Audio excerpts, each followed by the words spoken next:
So the next presentation is entitled Mars Colonization and Pediatrics, Unasked and Unanswered, which is a nice mysterious title.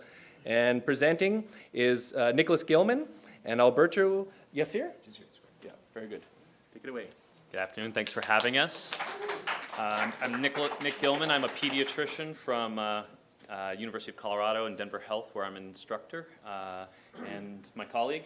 My name's Alberto Jacir. Albert Jacir. I'm actually also a faculty member at University of Miami Miller School of Medicine. I'm a family physician by trade. So what we're here to talk about is that there is a lot of discussion in the media these days, and obviously in the popular literature and some in the scientific literature, about colonies on Mars.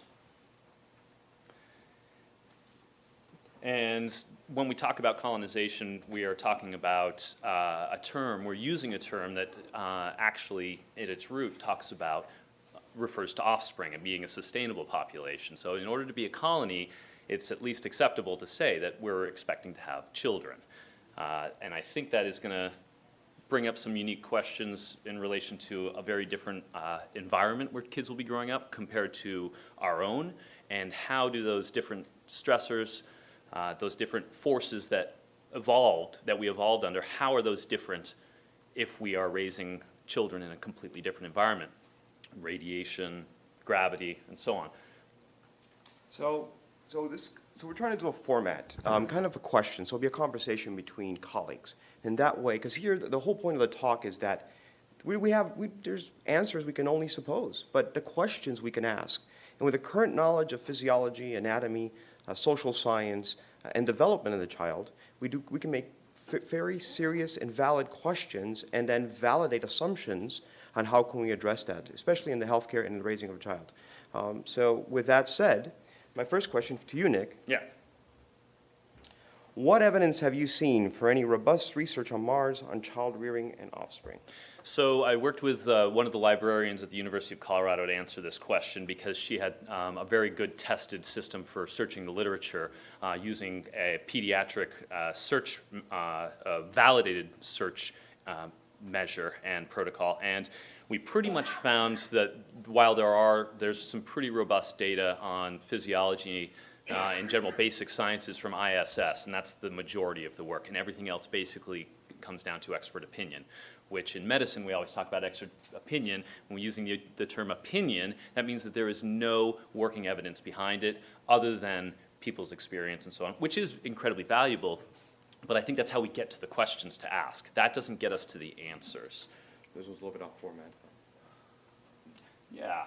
So I think the challenges that are out there will be opportunities. And so I think one of the first questions that we need to talk about is, what are the core issues? And I think there's 4 major core issues that we should start with, and that's physiology and disruptions to physiology, development and mental health, and how those are going to be impacted in this environment. We just spent a long time talking about who gets to go up there. Well, the question is, who gets to have kids and at what point? And how is that going to affect them in this very different environment? We can't screen those kids ahead of time. There's no self-selection. That has been abdicated, basically. Those children have no choice, and that may have its own implications. Ethics is going to be a big question as well. This goes back to do they have a choice? No, they don't have a choice in this matter. They're born up there. They're going to be raised by a family, which is all good, but there's a very big question about, may they return? Are they Martians? And is that the end of it? Finally, basic health care, interventions, being able to address the needs of a pediatric patient who could get appendicitis, who potentially will get croup. I mean, we're not going to be completely free of viruses up there. We don't know about these things. So we need to be able to provide that, not just through telemedicine, but how much do we need up there? Who needs to be up there?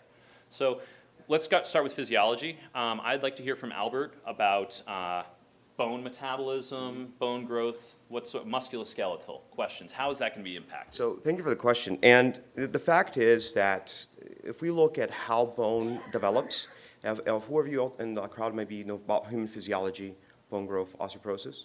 So bone growth, actually the way that the structures of the loading of gravity or force on the long bones of the legs.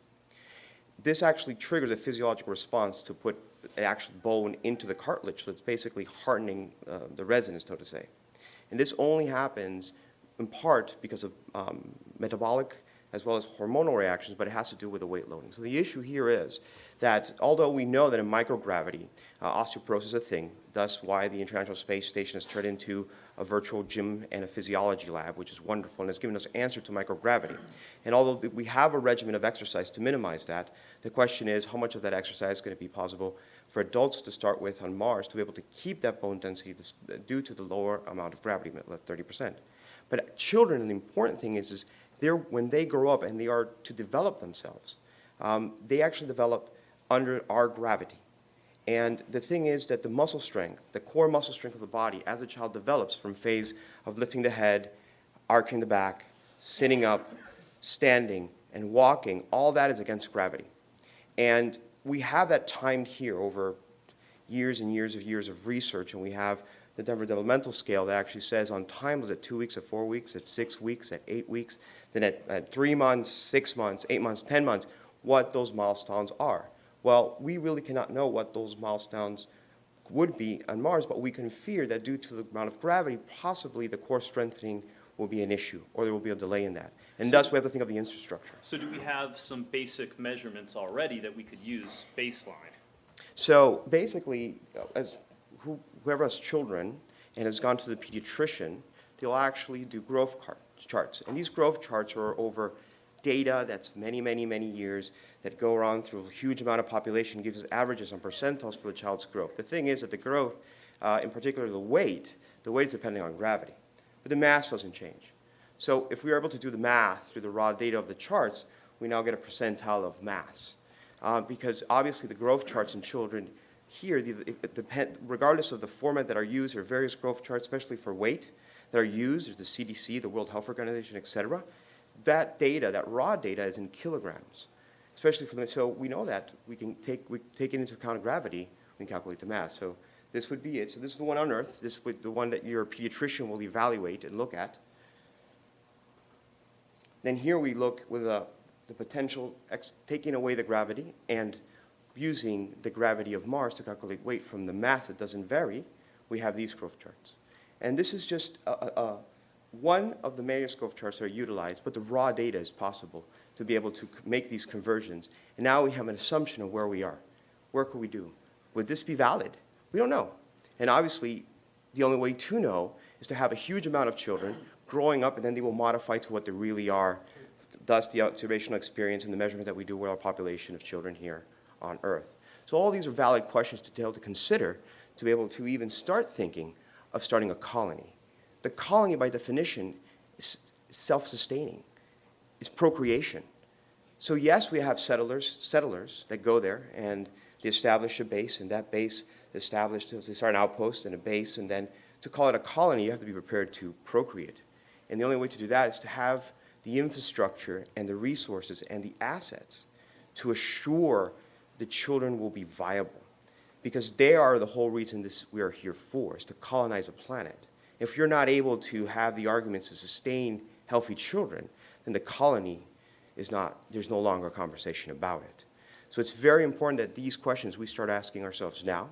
We start looking for research, collaborating between institutions, so we can actually make this a reality in the future.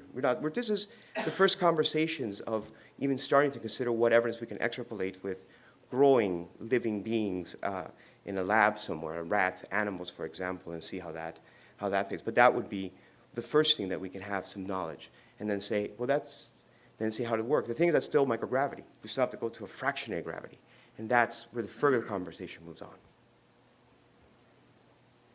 Just some examples that Dr. Jacir put together, and things like physical therapy. And we just know from a very young age, if you were to compare this to a pathological condition on Earth that does impact bone and muscle growth, something like muscular dystrophy, osteogenesis imperfecta, things that affect directly the muscle and bones, what do we do with those kids? Get them into physical therapy as soon as possible, and intensive, very regular, high water therapy, aqua therapy, things like that.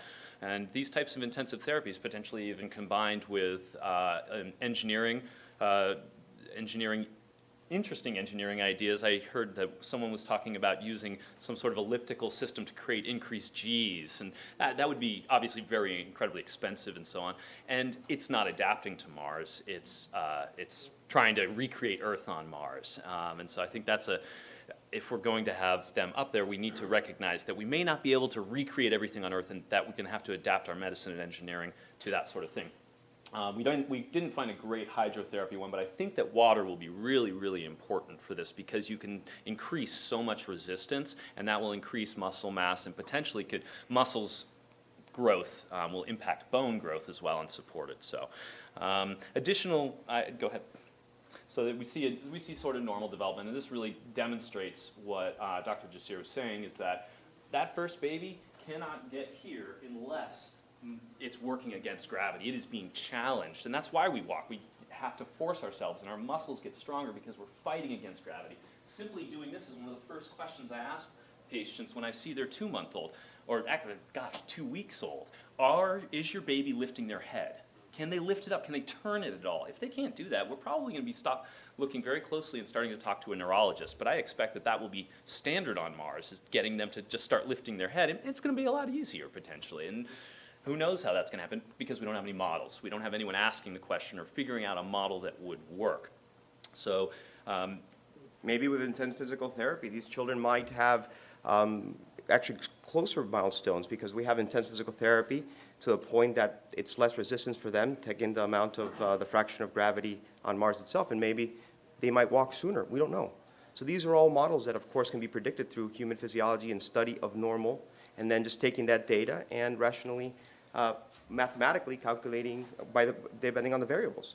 And then this process, all these different processes are not starting when the baby is born. If mom is pregnant, the baby is responding to the environment they're in as well. The baby is responding potentially with neurovascular development, meaning our vessels, our nerves that work with them rely on pressure, rely on these heavy things. We don't know if they will distribute themselves correctly, specialized cells that have to migrate throughout the fetus. Now, we know a lot from animal models that it probably will work okay, but we don't know what the baby's going to be like when delivered.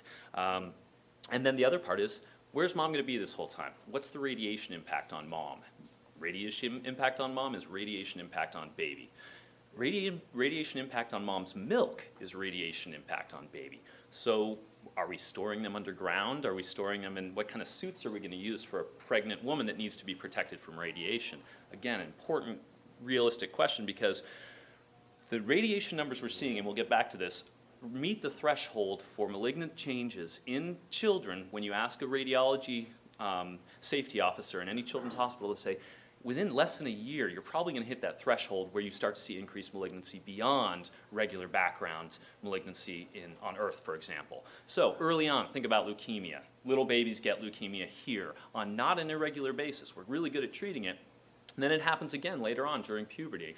So these are something we need to think about, because you're not going to want to treat leukemia on Mars. I think then at this point, radiation? Oh good, you got the radiation one up, good. So we've got your Earth-Mars round trip, 180-day flight for 2, and now again these are adults, and we're talking about 600-day proposed mission. Well, these are kind of the numbers they look at for adults and their threshold for when they're going to have to come back, and when they've reached too much radiation exposure. Children will not be coming back that regularly, so how long are we going to have to store them underground in some place, and create that fostering environment? And I think a big part of it is going to be who's taking care of them. We have a division, we're assuming there's going to be an economy of labor up there, period. Everyone's going to have a very important role, and that's just going to be standard. It's not going to be an option not to have a role. So is a role for a woman going to be much more important working on a project, working on construction up on the surface, or, which may not be able to do if she gets pregnant, will have to be underground, suddenly that person's out of the workforce. You have to think about that ahead of time. And they're going to have to be down there for a long time, and if they're breastfeeding, they may not ever be able to go up to the top unless they're wearing like a heavy lead suit or something like that. Or, who knows? So that leaves us to kinship. So Who's going to take care of? who's going to take care of them? How are we going to raise a child on Mars? So a part of, as physicians, a family physician, I look at the whole thing. I look at the family, I look at the dynamics, I look at the social condition of the child, the psychological upbringing, the healthiness behind it, and it has to do with how, the parental, and who takes care of that child. So there's a very good valid point. If we have very high assets up there, so we have individuals, professionals of all sorts of life that come and develop their life to establish an outpost, a base, and then eventually a colony on Mars. We have to keep in mind that they're going to have to help out each other.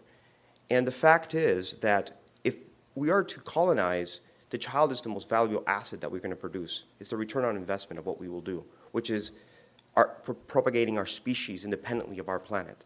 And that is thinking in geological terms, geological time frames, hundreds of years, 200, 300, 500 years.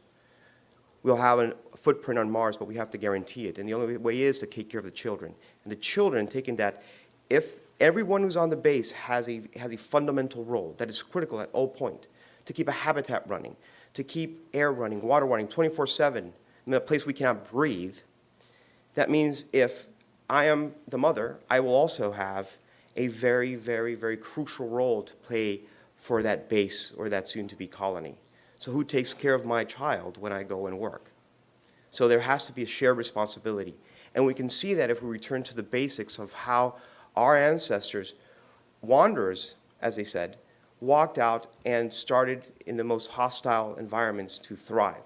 And we can see this if we return to basics in primitive social structures where the relationship with the community is surrounded with the most precious things with the children, because it's the only thing they have to grow up healthy, to be able to hunt, to be able to provide, to be able to society work. And I had the experience of working in Amazon jungle with the Yanomami tribe as a medical student, and I understood this concept. And it's very interesting because this is an aerial take of a structure called a shabono. It's in the middle of the Amazon forest. Everything around that clearing is hostile. They walk out there at night, they won't make it back alive. Something will eat them, they'll get bit, whatever it may be. Try to invert the colors, use a little bit of imagination. And that settlement, back. Over forward to the housing. Yeah, it's back. There it is. Kind of reminds you of this. The bottom right is a project of MIT in 2017. They won the design that's called Redwood Forest. And they envisioned these areas, these domes are self-sustaining. In theory, would house 20 families to 50 people.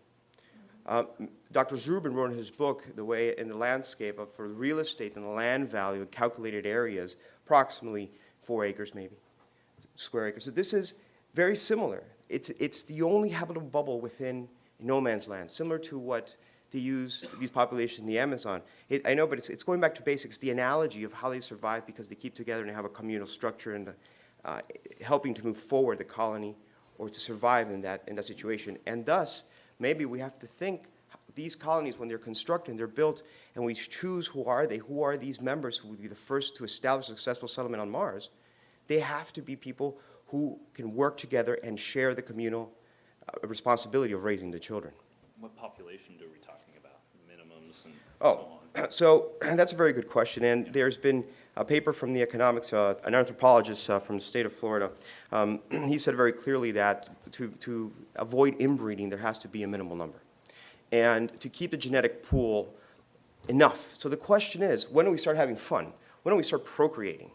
Because we can't start, we have to have a number. Because let's say, worst case, everything can happen. Worst case scenario, just think about this. All of a sudden, there's no more ships from Earth to Mars. All of a sudden, Mars is a separate colony. They can't be cut off if they don't have the amount of individuals to try at least to minimize or the risk of annihilation through genetic defects through the ages. So you have to have a minimum. That minimum number has been set at least to 160. So between 150 and 180, to the mind 160. At that point, the gene pool is diverse enough to keep from inbreeding over a period of generations, 15 generations, 20 generations. So that would be a minimum number. So is it that? Is it the infrastructure? Is it actually to have a functional habitat that survives and is able to provide the radiation coverage for the children, the mother, enough to keep the child with infrastructure to provide better muscular care, probably physical therapy, occupational therapy? These are things that either we have children because, one, the infrastructure provides, two, is it the point that we can guarantee the success of the species genetically? So these are mind-boggling questions that we have to ask now. Start the conversation, if truly we are to colonize the planet. And I think infrastructure and services does need to include that the environment is right for a child, because having worked for years in hospitals with children that are institutionalized, that spend a lot of time enclosed in a hospital-like environment, a clinical, safe environment, development is not good. It becomes very pathological very quickly. And so I think it's not just that it's physically there and it's physically safe, it needs to be physically nurturing too. Absolutely.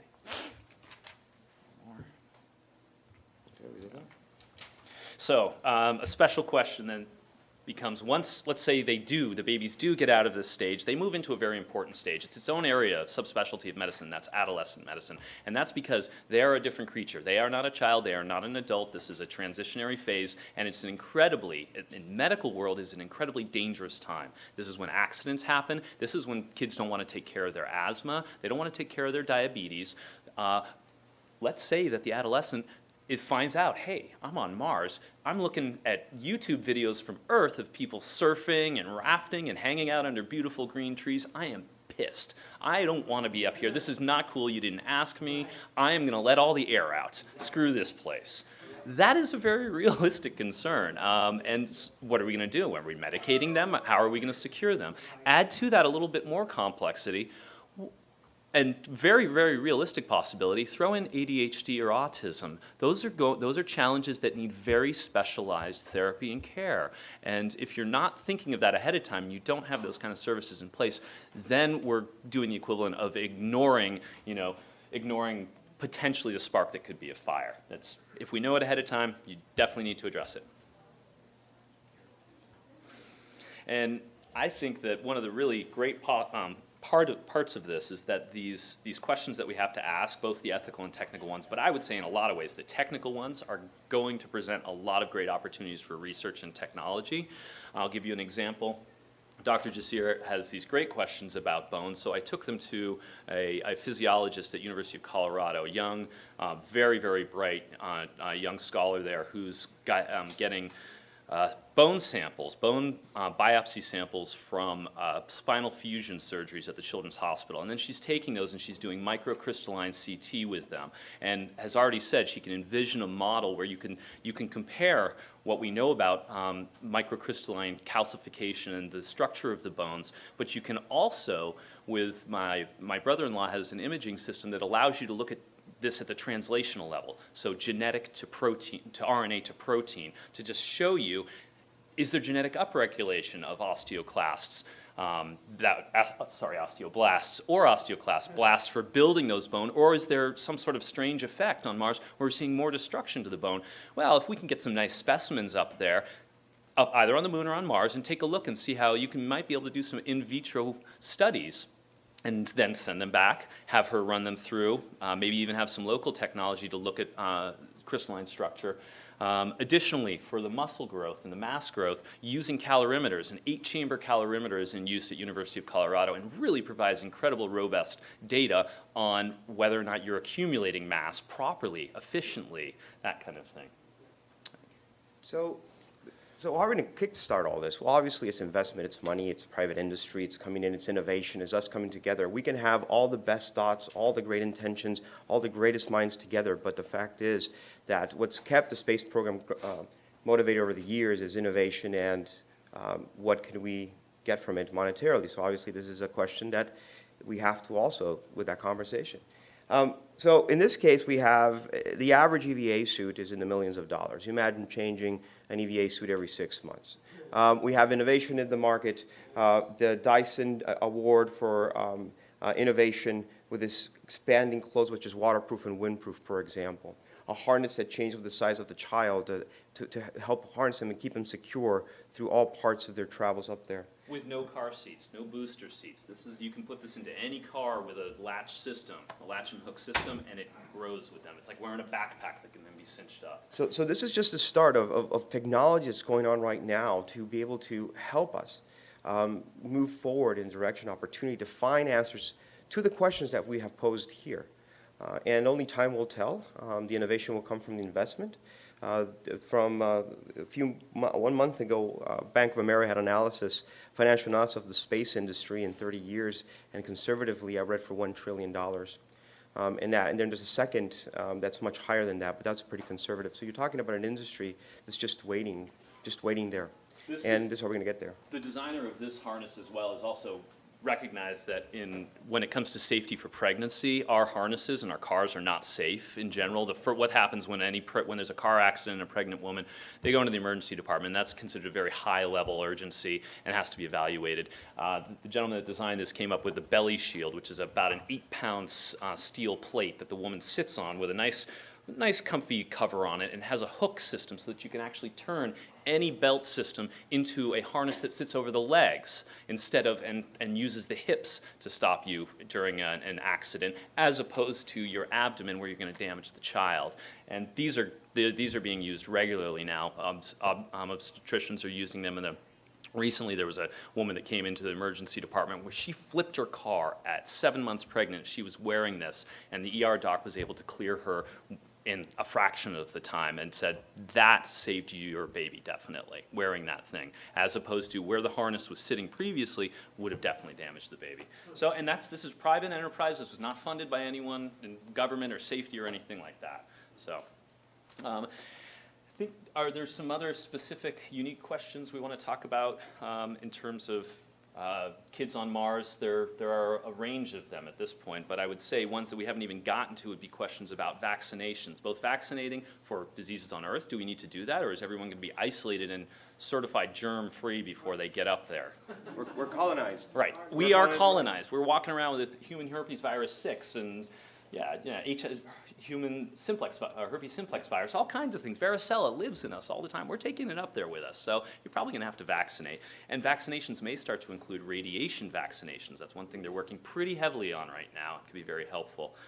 Return to Earth options, potentially carbon fiber suits with mechanical lift power like the Ford is using now that assists them to lift heavy objects for individuals. But think about the cost of that.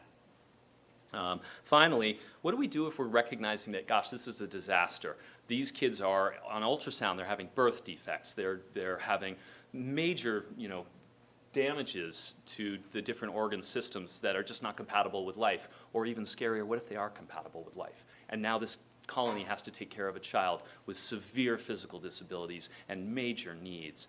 People are going to have to ask about social engineering and selection.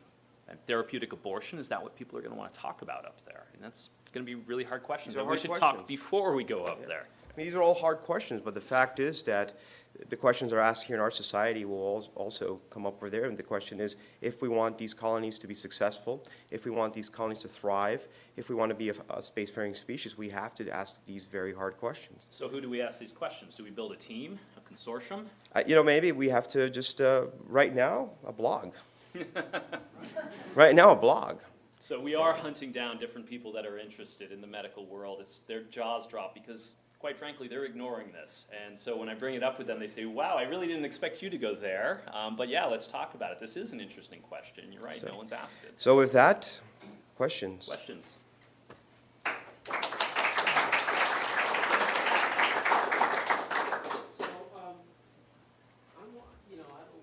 I'm an environmental scientist myself, and I'm worried about all the stuff that we absorb, heavy metals, all that. And I'm starting to think that we need some biometrics. Maybe you can help us with that to find out, are there biometrics available that are very in advance of any prodromal conditions, any morbidity or clinical presentations that would tell us well in advance of that would tell us, there's something here we don't like that could lead to one of these conditions. So that's public health. So part of that's public health. Right. That's risk factors. That's genetic risk factors. And those are variables that either we're genetically imprinted, being a higher likelihood to have cancer, cardiovascular disease, diabetes. And then we have external factors of our daily lives that actually feed into an increased risk of actually developing that. We currently do have questionnaires, screening based on blood work to see who has the highest risk to be a cardiac patient, to have a high risk for cancer. And part of these screening physicals that they do, going into the Army, for example, the Air Force, these screening physicals actually take that into account. If you have an individual that's going up to Mars or going up to a space or going out to the Army and has an underlying cardiac condition that will increase the risk of him dying during the mission, it obviously won't make the cut. And you're right about with the question about biometrics. They're really powerful computer models now, and so if they can be modified to ask these questions, but in a different location. So yeah, these are the issues on Earth. Let's try and find all these different variables that we're worried about, along with the genetic predispositions, people that are higher, and then let's put them into a Mars model and recreate it for that, and then, yeah, plug them in, put the individuals in, and come up with, well, a combination of environmental issues as well as the inborn errors that we may encounter normally, the genetic predispositions, those things. Yeah, I think you absolutely could build something like that. So, about a dozen years ago, at the same conference, there was talk about trying to get some biological information of the effect of Mars gravity on the growth of young animals. They were talking about using mice, some kind of centrifuge system on the satellite or off the space station. And all of this stuff never goes anywhere. So I'm kind of hopeful that your blog, to get things started, would actually start to recommend certain kinds of experiments be run that might help you know how well human children will do on Mars 2 decades into the future. So about a few months ago, I read an extract of that proposal exactly. And if I recall correctly, the comment came within the context of the gateway that they want to build surrounding the moon. So, but the thing is that it's easier to manage the variables. They were talking about having a cylinder full of mice with centrifuge to get some gravity, a robot to feed them, right? So you have to feed the mice and clean out their cage. So that was, they even said they were putting in a robot, thinking of a robot that could manage these mice and leave them up there for a few generations, then go and see what happened, right? I mean, the way to extract that data, manage that, is closer, has to be closer than Mars. So I understand that the conversation, do we go to Mars, do we go to the moon, is a candid one. And, you know, some advocate go straight, and one says make a pit stop in the moon. But the truth is that they have to work in parallel. So this morning, the gentleman from SpaceX said we have building a vehicle that can go to Mars and go to the moon the same way. Yes, everything should be done in parallel. It's a cost effectiveness of everything. Everything is so expensive, we might as well use the technology, and we can harbor across and use them here, and it works here, we can use it over there while we're trying to get over there. But it's easier to start down here. While we're still, but not, one will not preclude the other. But that's a way, I think, that we can solve both conversations, at least from the way I can think about things. And thank you for asking. Yeah, and let me just add on to that. Dr. okay. Vanessa Shirk, she has said, right to this question, yeah, I can already envision a model. And yes, she uses mice and rats, and yes, she absolutely could immediately envision a model while we were sitting there just chatting about it. And she's interested, and so we'll be talking more with her. And she's running these experiments right now. She's doing them, but they're Earth-based. So she can put them on. She feels very comfortable that they could go up on the moon. And luckily, being part of University of Colorado gives us access to University of Colorado Boulder, and there's just a heavy aerospace presence, so that one could be viable. Oh, you saw? Okay. I cannot see kids on Mars being able to come back to the Earth. Right. Yeah, it's the big question is because, I mean, gosh, are they going to have aneurysms because their blood vessels aren't as robust in the gravity of Mars versus Earth? We don't know that, but I think one question is, can you build suits? We use like different types of masked suits that are, for supporting cardiovascular health for pilots when they're going through different levels of G. Potentially there's some technology to be built there. Support suits, exoskeleton type suits that can support their muscles and bones, that would be powered, that would provide them with health. But again, massive investment, really, and to get them back to Earth as well. The G's could be tremendous for the different connections in their brain. That could be very damaging if they're not used to those levels of G's. Certainly in small children, definitely. That's kind of not going to be evacuating small children off Mars because they're going to have aneurysms, they're going to tear galea, things like that. It'll be bad. Yeah. You mentioned and then- the blog. Were you talking about the blog? Well, we've talked about it. We have So not you haven't established one. started yet? No. No. Oh, sorry. No. Oh, No. No. I was just going to ask you for the So address. the next Yeah. step would be to start a blog, Yeah. to start a conversation. Oh, great, yeah, please do. Questions about juvenile delinquents, and what's some of your thoughts on That's- is there a danger Is- to the colony, and how do you deal with protocols? Yeah, so I think you're going to have to say up front, well, just like in a hospital, we cannot infringe on people's rights, and we're already doing that simply by having the kids up there. In some ways, they are going to have fewer rights, but you may have to recognize that if they are deemed a threat, typically you have to have 2 people involved that say yes, one witness, one says yes, and then we have to decide, well, are we going to have to use different types of restraints, chemical restraints, physical restraints? physical isolation. This is really tricky. I think we're probably going to have a good sort of force of therapists up there, licensed clinical social workers who are very well trained in working with kids that are going through these issues. But yeah, it's a tough question because we're already saying to them, you're coming into a world where you have fewer rights than other kids your age, and we expect you to act perfectly. Can we build that culture? Potentially. Think of small farming communities where kids are imbued with this. And I know from sitting down with Robert when I first got interested in this, and he said to me, well, my family moved from Europe, escaped the pogroms in Russia, and came over here, and do I blame them?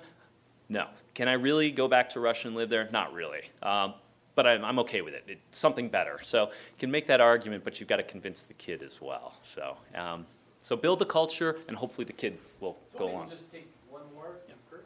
Okay, so, this is sort of a social question, but you talked about, sort of takes a village to raise a child on Mars.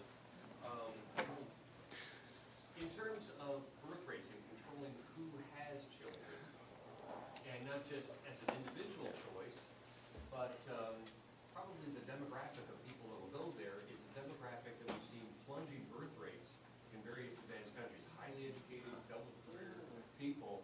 Could we run into a situation where we have to tell people to have children? And that's the question of social engineering. And who? And who? See, that is a very, very, very important question, because that is that we are up there, and it's a cost of 30 million, 50 million to put somebody up there, plus the million of the infrastructure to keep it. We are doing something to propagate our species regardless of what happens on this planet. So just think of that context. It's something about survivability. Eventually, in the long run. I mean, here we're free to think of whatever we want. We've talked about terraforming. They said this week that terraforming might not be possible. I mean, in 50 to 100 years, we have technology that makes it possible. I don't know. Probably we can do whatever, how much we can warm up and thicken the atmosphere. We don't know. We don't know yet. And as far as the social engineering, if I Sure. can interject here, we already do some of that on this planet quite a bit. We screen we screen mothers for, let me rephrase that, offspring for cystic fibrosis and sickle cell. And so often we're then telling them, if you have a sickle cell gene or trait, or if you have cystic fibrosis trait, your partner should be tested as well. And if you've both got that, and your chances of having a child with that condition are very significant, you're going to be told you probably shouldn't have the kid. And is that social engineering? Well, it's more like informed consent. So I think it's going to be somewhere in between. Yeah, some people are definitely going to want to have kids, and they're going to want to have it with the partner they choose. But it'll have to be informed consent in that, okay, you can do that, but this is what the impact on the colony will be. It has to be thought about the survivability and the success of a colony. And if you put it in that context, then you can say, maybe we need to have children at this rate. We need to have these infrastructures to be able to make it. If not, we cannot offer this child. And the conversation comes, is it ethical to have children in microgravity and procreate? And the conversation over that is probably it's not ethical because of the high risk, unless we come up with something better. As we travel in microgravity, I'm talking about going across the solar system for a generation or two. Is that ethical? Well, microgravity is a big issue. But the fraction of gravity in Mars, the shielding we can provide with our infrastructure, with a regolith and a 3D printer to block off the radiation while we build those habitats who are isolated with water. This is all things that we're moving forward with technology to make our society possible up there.